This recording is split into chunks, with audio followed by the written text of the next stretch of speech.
మిగతా అప్డేట్స్ చూద్దాం. కాంగ్రెస్ పార్టీలోనే కొనసాగుతున్నట్లు క్లారిటీ ఇచ్చారు మాజీ ఎమ్మెల్యే జయసుధ.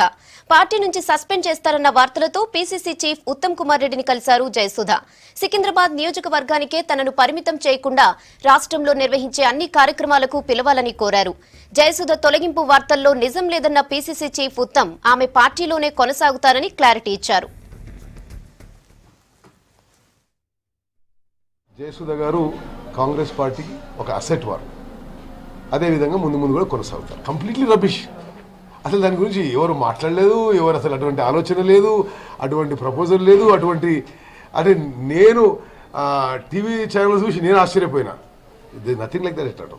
సికింద్రాబాదే కాదు, వారి సర్వీసెస్ మొత్తం తెలంగాణలో ఎక్కడ అవసరం పడితే అక్కడ కాంగ్రెస్ పార్టీ ఉపయోగించుకుంటారు.